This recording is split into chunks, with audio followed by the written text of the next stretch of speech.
Undergraduate research එකක් හොයාගන්න අමාරුයි. ඉතින් අද කතා කරමු ඒ ගැන කරුණු 6කින්.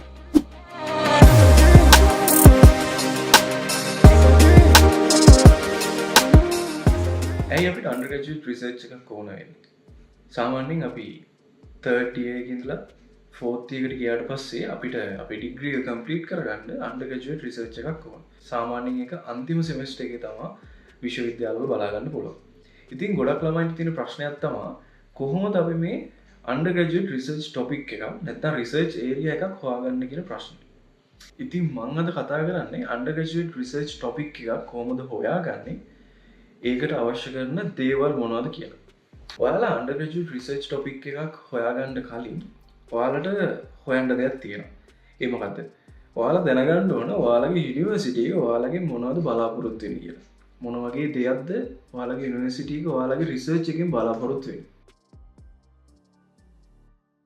ඔයාලා දන්නවා අවුරුදු 4ක් හෝ 3ක් වෙනි කාලයක් ඇතුළතදී ඔයාලගේ පාඨමාලාවෙන් ඔයාලගේ විශ්වවිද්‍යාල පාඨමාලාවෙන් ඔයාලට දැනුමක් ලබා දෙනවා.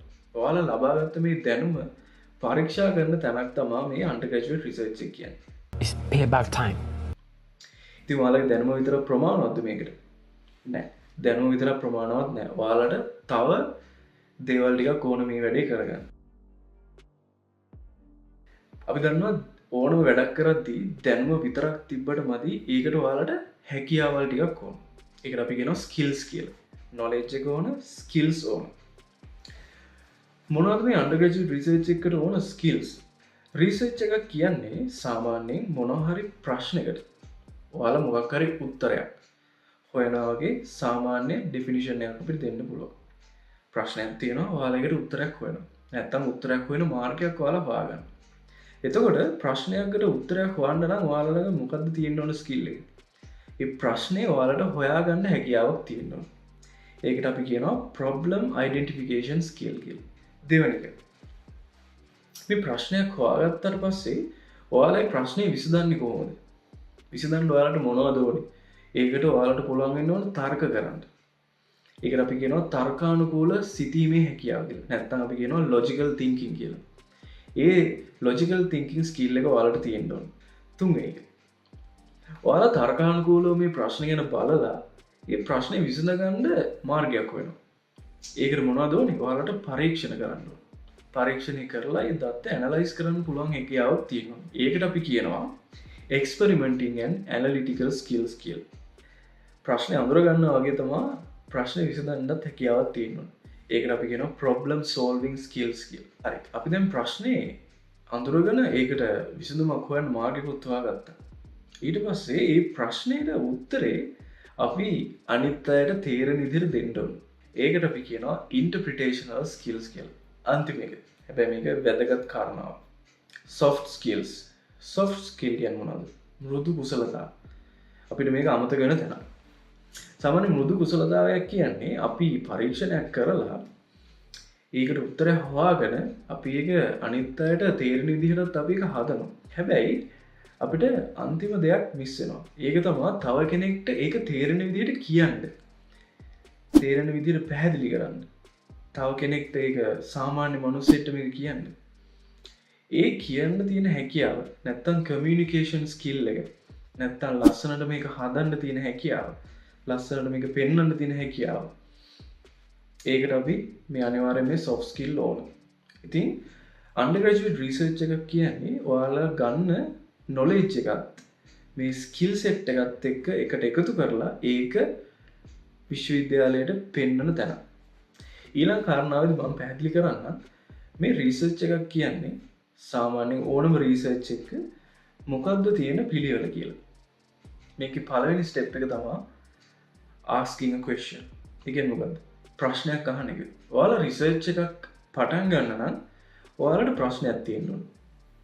මොකක් හරි ගැටලුවක් තියෙන්න ඕන. ඔයාලා ගැටලුවකට තමයි මේ උත්තරේ හොයන්නේ නැත්තම් මොකක් හරි ගැටලුවකට උත්තරේ හොයන මාර්ගයක් හොයාගන්නේ රිසර්ච් එකේ. ඉතින් ඔයාලට ප්‍රශ්නයක් තියෙන්න ඕන. දෙවෙනි එක.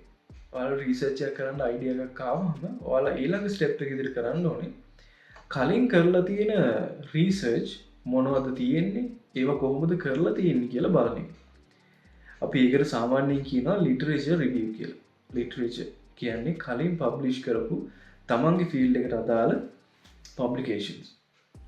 තුන්වෙනි ස්ටෙප් එක විදිහට තෝරගත්ත ෆීල්ඩ් එකකින් තෝරගත්ත ටොපික් එකකින් රිසර්ච් එකක් කරනවා.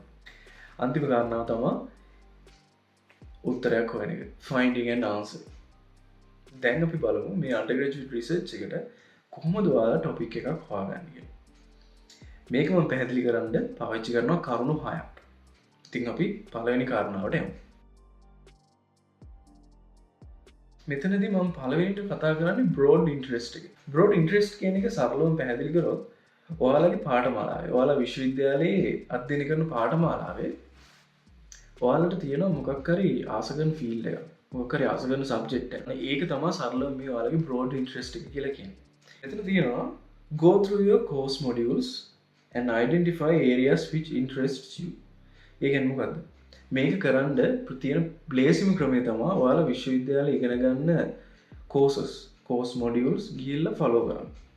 එතනින් බලන්න ඔයාලට මොකද්ද වැඩිම ආස කරන course එක. නැත්නම් මොකද්ද වැඩියෙන් ආස කරන subject එක. ඉතින් මේ broad interest එක තියෙන්න ඕන දේවල් මොනවද?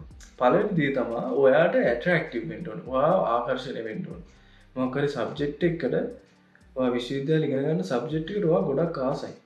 දෙවෙනි එක මේ සබ්ජෙක්ට් එක රිසර්ච් එක පුරාවටම ඔයාව මොටිවේට් කරලා තියාගන්න පුළුවන් වෙන්න හැකියාව තියෙනවා. තුන්වෙනි එක තමයි good faculty support.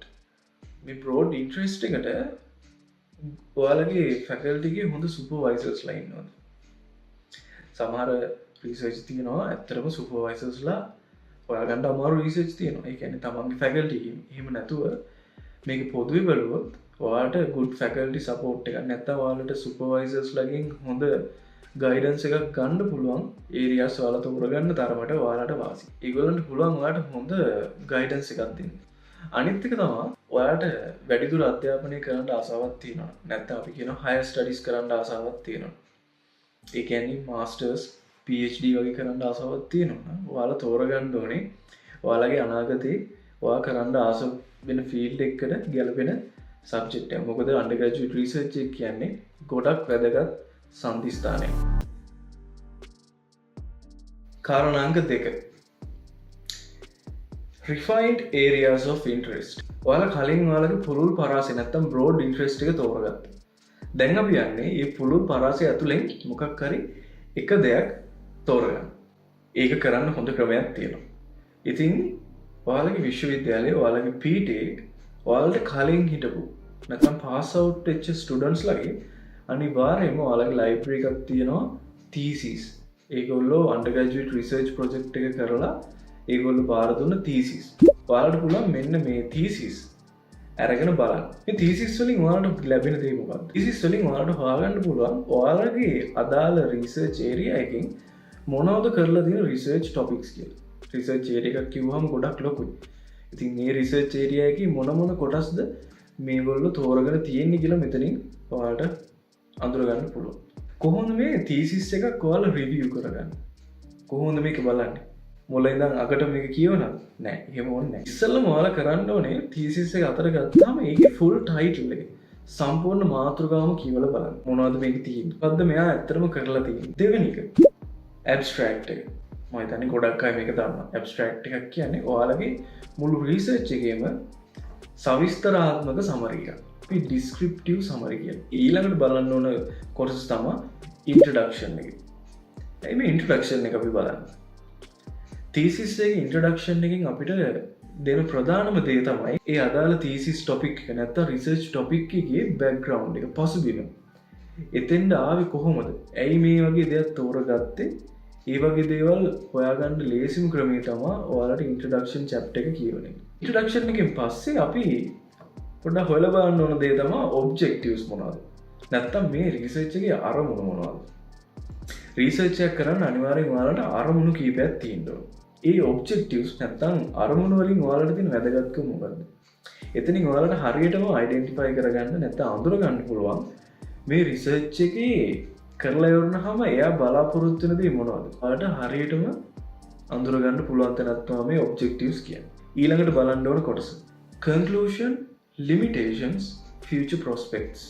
මොකද්ද මේ වචන ටික බරයි තමයි කමන්නේ. conclusion එක කියන්නේ සරලවම කිව්වොත් ඔයාලගේ රීසර්ච් එක කරලා වෙලා ඔයාලා නිගමනය කරන්න මොනවද. අනිත් එක තමා ලිමිටේෂන්ස්.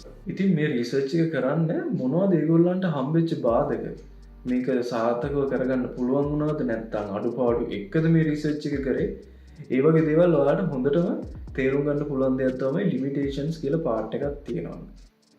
උදාහරණයක් විදිහට අපි හිතමු ඔයාලගේ රීසර්ච් එකට ගොඩක් දත්ත ඕන, ඩේටා. ඉතින් මේ ඩේටා ලබා ගන්න ඔයාලට තියෙන පහසුකම, ඒක ලේසියෙන් ගන්න පුළුවන්ද, ඒක ලේසියෙන් ගන්න බැරි වුණොත් ඒක ඔයාලට තියෙන අඩුපාඩුවක් රිසර්ච් එකේදී. අන්න ඒ වගේ දේවල් පහසුවෙන් අඳුරගන්න පුළුවන් මොකද ඒ වගේ දෙයක් කරන්නේ. අනිත් එක තමයි ෆියුචර් ප්‍රොස්පෙක්ට්ස්.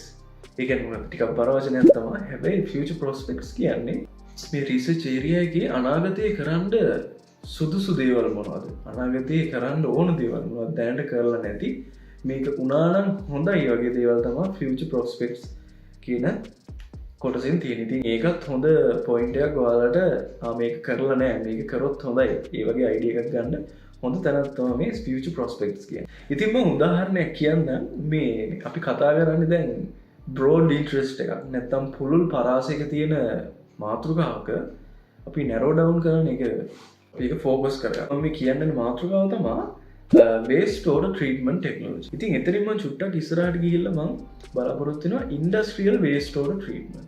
කර්මාන්ත ශාලා කියපුවම අපිට තවත් ටිකක් ඉස්සරහට ගිහලා ફોකස් කරන්න පුළුවන් textile waste water treatment. එතකොට මම තෝරගන්නවා මෙන්න මෙහෙම ඒරියා එක. eco-friendly and effective method for treating textile waste water. අන්න ඒ වගේ ඔයාලට පුළුවන් ඔයාලගේ සබ්ජෙක්ට් එක ලොකු සබ්ජෙක්ට් එක ටික ටික narrow down කරගන්න. මම මේ කියන දේ හැම සබ්ජෙක්ට් එකකටම පොදුයි. හරි. කාරණා අංක 3 literature review එක.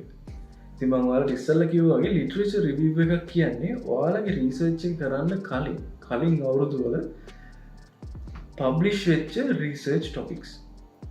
literature review එක කරන්නේ කොහොමද? ඒකට කරන්න තියෙන සරල දේ තමයි දැන් ඔයාලා lectures යනවනේ campus එකේ. lectures වලට අදාළව ඔයාලට දෙනවා reference articles. ඔයාලට වැඩිදුර අධ්‍යයනය කරන්න දෙනවා එක එක resources. ඒවා රිසර්ච් ආටිකල් වෙන්න පුළුවන්, මොන හරි පොතක් වෙන්න පුළුවන්, ඒ වගේ දෙයක්. ඉතින් ඔයාලට පුළුවන් මේ පොත රිෆර් කරන්න. හරි රිසර්ච් ආටිකල්ස් රිෆර් කරන්න. ඉතින් ඒකෙන්දී ඔයාලට පුළුවන් මේ වචන මොනවද ඔයාලගේ සබ්ජෙක්ට් එකට අදාළ මොනවද තියෙන විශේෂ ටොපික්ස් නැත්නම් සබ්ජෙක්ට්ස් වල තියෙන එක එක වචන අපි දන්නවා සයන්ටිෆික් ටර්ම්ස් නැත්නම් අපි කියන ටර්මිනොලොජි කියලා. ටර්මිනොලොජි. රිසර්ච් ආටිකල් එකක් ඔයාලට දෙනවා ලෙක්චර්. ඒකෙදී රිසර්ච් ආටිකල් එකක් අපි ඔයාලා කියවලා තියෙනවා නම් ඒකේ අගට තියෙනවා රෙෆරන්සස් කියලා. ඉතින් රෙෆරන්සස් කියන්නේ ඒ රිසර්ච් ආටිකල් එක හදන්න ඒ අදාළ රිසර්ච් ටීම් එක නැත්නම් රිසර්චර් පාවිච්චි කරලා තියෙන නැත්නම් රිෆර් කරලා තියෙන පේපර්ස් මොනවද කියලා. ඉතින් එතනින් උත් ඔයාලට හොයාගන්න පුළුවන් ඔයාට කලින් මොනවද මේ කරලා තියෙන රිසර්ච් කියලා. රිසර්ච් ආටිකල් හොයාගන්නේ කොහොමද? ඒකට අපිට තියෙනවා ටූල් එකක්. ඕන කෙනෙක්ට පාවිච්චි කරන්න පුළුවන් Google Scholar. මම හිතනවා ගොඩක් අය Google Scholar එක ගැන අහලා ඇති කියලා. ඔයාලට Google Scholar එක පාවිච්චි කරන්නේ කොහොමද කියලා දැනගන්න ඕන නම් පල්ලෙහා කමෙන්ට් කරන්න. මම ඒකටත් වීඩියෝ එකක් දෙන්නම්. අනිත් දේ තමයි ඔයාලට පුළුවන් නම් හොයාගන්න review papers. මොනවද මේ review papers කියන්නේ? review paper එකක් කියන්නේ සාමාන්‍යයෙන් අපි research එකක් කරනවා වගේ අපි experiment setup එකක් හදාගෙන නැත්නම් survey එකක් කරලා ඒ වගේ නැත්නම් data analysis එකක් කරලා කරන වැඩක් නෙවෙයි. paper එකක් කියන්නේ දැනට ඔයාගේ research area එකේ තියෙන තත්ත්වය. ඒ දේවල් තමයි කරලා තියෙන්නේ මේ topic එකට අදාළව. ඒක ගොඩක් වැදගත් වෙන්නේ. ඔයාලට පුළුවන් දැනගන්න ඔයාගේ research topic එක නැත්නම් research area එක කොච්චරක් දුරට මේ research කරලාද.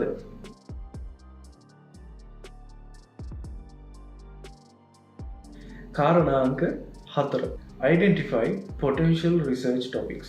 broad interest එකක් කතා කරා. ඊට පස්සේ ඒක චුට්ටක් narrow down කරගන්න විදිහ කතා කරා. ඊට පස්සේ ඔයාලා literature review එකක් කරන්නේ කොහොමද කියලා අපි කතා කරා. ඉතින් literature review එක කරද්දී එක එක දේවල් කියවද්දී ඔයාලට ඔළුවට එනවා මම මේ දේ කරොත් හොඳයි කියලා. මේ වගේ approach එක මේ වගේ මාර්ගයක මම ගියොත් හොඳයි කියලා ඔයාලට idea එකක් එනවා. හතරවෙනි කාරණාවේදී ඔයාලගේ ඇත්තම research topic එක තෝරගන්න ඔයා තීරණය කරන අවස්ථාව තමයි මේක. ඒකෙදි මම තවත් ටිප් එකක් දෙන්නම්. අපි මේකට කියනවා FRIN නැත්නම් FRIN කියලා. Further research is needed. ඔයාලා ලිටරේචර් රිවිව් එක කරද්දී ගොඩක් රිසර්ච් පේපර්ස් වල බලාගන්න පුළුවන් දෙයක් තමයි further research is needed. ඒ කියන්නේ තවදුරට මේක පරීක්ෂණ කර යුතුයි. තවදුරටත් පරීක්ෂණ කරොත් තමයි මේකේ හරි ප්‍රතිඵල හොයාගන්න පුළුවන් කියන දේ. ඒකෙන් තීරණය කරන්න ඔයා මොකද්ද කරන්නේ? ඔයා මොන වගේ රිසර්ච් ටොපික් එකකටද මේක කරන්න කියලා හොයාගන්න හොඳ මාර්ගයක් මේක. හොඳ ටිප් එකක් මේක. ඔයාට පුළුවන් බලන්න දැනට කරලා තියෙන රිසර්ච්. සමහරට ඔයා හිතන ටොපික් එකම කරලා තියෙන්න පුළුවන්. හැබැයි ඔයා බලන්න ඔයාගේ රටේ ඔයාගේ අදාළ තැන ඒක කරලා තියෙනවද? ඔයාට පාවිච්චි කරන්න පුළුවන් මෙහෙම දෙයක්. හිතන්න ඒ රිසර්ච් එක වෙන රටක කරලා තියෙනවා වෙන තත්ත්ව යටතේ වෙන කන්ඩිෂන්ස් යටතේ. හැබැයි ඔයාට බලන්න පුළුවන් ඒක ලංකාවේ ඇප්ලයි කරලා තියෙනවා. මේක හොඳට මතක තියාගන්න. ඔයා ඒ වගේ දෙයක් කරනවා නම් අනිවාර්යයෙන්ම ඒ කරලා තියෙන තැනට වඩා කරලා තියෙන දෙයට වඩා ඔයාගේ ඇප්ලිකේෂන් එක වෙනස් වෙන්නේ කොහොමද කියලා ඔයාට කියන්න පුළුවන් වීමේ හැකියාවක් තියෙනවා. ඇයි ඔයා ඒක යූස් කරේ? ඇයි ඔයා ඒක පාවිච්චි කරේ? ඇයි පාවිච්චි කරන විදිය වෙනස් කරේ? කොහොමද මෙතෙන්ට ඒක ඇප්ලයි වෙන්නේ වගේ ඔයාට කියන්න හැකියාවක් තියෙන්න ඕන. ඔයාට තීරණය කරන්න හැකියාවක් තියෙන්න ඕන ඒ දේ. අපි දැන් ටොපික් එකක් තෝරගත්තා. රිසර්ච් ටොපික් එකක්. ඊට පස්සේ අපිට තියෙන්නේ මේකේ මොකක් හරි ප්‍රශ්නයක් හොයාගන්න. ඔයාට පුළුවන් වෙන්න ඕන ඒ රිසර්ච් ටොපික් එකෙන් ඒක ප්‍රශ්නයක් විදිහට හරවන්න.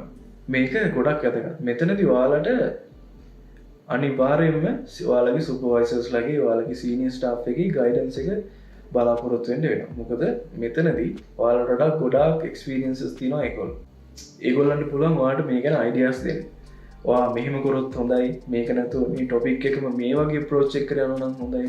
එතකොට ඒ වගේ දේවල් ගොඩක් ඔයාලට වැදගත් වෙනවා මේ රිසර්ච් එකක්. මේ තියෙන්නේ මම හොයාගත්ත රිසර්ච් ටොපික් එකේ රිසර්ච් ක්වෙස්චන් එක. ටොපික් එක තමයි microalgae based biodegrading of textile effluent. ඉතින් ඔයාලට තේරෙන්න තියෙන පුළුවන් ප්‍රශ්නයක් නෑ. මේක ඔයාලගේ සබ්ජෙක්ට්ස් වලට මේක ඇප්ලයි කරගන්න. මම එක්සාම්පල් එකක් විතරයි දෙන්නේ. මේකේ මම රිසර්ච් ක්වෙස්චන් එක විදිහට නැත්නම් ප්‍රශ්නේ විදිහට මම හදලා තියෙනවා. How can specific strains of microalgae be optimized for efficient biodegrading of textile effluents considering effluent composition? ඒක මම විස්තර කරන්න අවශ්‍ය නැහැ. මොකද එක එක සබ්ජෙක්ට්ස් වලට මේක වෙනස් වෙනවා. ඒකින්ද මම මේක විස්තර කරන්න යන්නේ නැහැ. ඔයාලගේ සබ්ජෙක්ට් එකට අදාළව ඔයාලා මේක ඔයාලා ඔළුවෙන් මේක තීරණය කරගන්න. ඉතින් 6 වෙනි සහ අන්තිම කාරණාව. Evaluate the topic. ඔයා දැන් ටොපික් එකක් සහ ක්වෙස්චන් එකක් තෝරගෙන තියෙනවා. ඒක අපි හොඳද නැද්ද කියලා තීරණය කරගන්න. නැත්නම් හොඳද නැද්ද කියලා අපි බලාගන්නේ කොහොමද? මේකට අනිවාර්යයෙන්ම මම කලින් ස්ටෙප් එකේ කිව්වත් වගේ ඔයාලගේ සීනියර් ස්ටාෆ් එක නැත්නම් ඔයාලගේ සුපර්වයිසර්ස්ලා නැත්නම් කලින් පාස් අවුට් වෙච්ච ස්ටුඩන්ට්ස්ලා ඉන්නවා නම් ඒගොල්ලොත් එක්ක කතා කරන්න පුළුවන්. ඒ වගේ අනිවාර්යයෙන්ම ගයිඩන්ස් එකක් තියෙන්න ඕන. මෙතනදී බලන්න ඕන පළවෙනි කාරණාව ඔරිජිනලිටි. ඒ කියන්නේ මේක ඔයාලගේ ඔරිජිනල් අයිඩියා එකක්. නැත්නම් මේක කරලා නැති අයිඩියා එකක්. මේක කරන්න ඔයාද පළවෙනි වතාවට නැත්නම් ඔයාගේ රිසර්ච් ටීම් එකද පළවෙනි වතාවට මේක කරන්නේ. අන්න ඒ දේවල් ඒ කාරණා ඔයාලා සැලකිලිමත් වෙන්න ඕනේ. දෙවෙනි එක ඉම්පෝටන්ස් වැදගත්කම. ඒ කියන්නේ මොකක්ද? මේ රිසර්ච් එක කරලා වැදගත්කමක් තියනවාද කියන දේ. මොකක් හරි දැන් අපි ප්‍රශ්නයකට උත්තරයක් හොයනවා නම් ඒකේ මොකක් හරි වැදගත්කම මොකක් හරි පාවිච්චියක් තියෙනවා නම් ඒ රිසර්ච් එක ගොඩක් හොඳයි. තුන්වෙනි දේ ලිටරේචර්. ඔයා මේ කරන්නේ අන්ඩර්ග්‍රැජුවේට් රිසර්ච් එකක්. ඒක හොඳට මතක තියාගන්න. අන්ඩර්ග්‍රැජුවේට් රිසර්ච් එකක් කරන්න නම් ඔයාට කලින් කරපු රිසර්ච් වල සපෝට් එක අනිවාර්යෙන්ම ඕන. ඒකෙන්ද ඔයාලා හොඳටම තීරණය කරන්න ඕන දෙයක් තමයි රිසර්ච් ටොපික් එක හරි තෝරගනිද්දී ඔයාට ගයිඩන්ස් එකක් ගන්න නැත්නම් රිෆර් කරන්න කලින් කරපු රිසර්ච් තියෙනවද? ඒ වගේ දෙයක් අනිවාර්යෙන්ම තියෙන්න ඕන. මොකද ඔයාලට මේක රිෆරන්ස් කරන්න මොකද ඔයාලා PhD ගන්න නෙමෙයි කරන්නේ. ඒකින්ද ඔයාලා අන්ඩර්ග්‍රැජුවේට් ස්ටුඩන්ට් කෙනෙක් විදිහට අනිවාර්යෙන්ම ඔයාලට රිෆර් කරන්න කලින් කරපු දේවල් තියෙන්න ඕන. හතරවෙනි එක data access. මම ඉස්සෙල්ලා කිව්වා වගේ ඔයාලා දත්ත නැත්නම් data එක වැඩ කරන කෙනෙක් නම් සාමාන්‍යයෙන් ඕනම රිසර්ච් එකකට ඕනම වර්ගයේ දත්ත අවශ්‍යයි. මොන ෆීල්ඩ් එකේ හිටියත් ඒක සාමාන්‍ය කාරණාවක්. ඉතින් මේ දත්ත ඔයාලට එකතු කරගන්න හැකියාව තියෙනවා. ඊළඟ කාරණාව තමයි resources. මේක ගොඩක් ඇතගත්වෙන ඔයාලා ලැබොරටරි එක්ස්පෙරිමෙන්ට්ස් කරන්න යනවා නැත්තං පර්ේෂණාකාරවල නැත විද්‍යාගාරවල කරන දේවල්.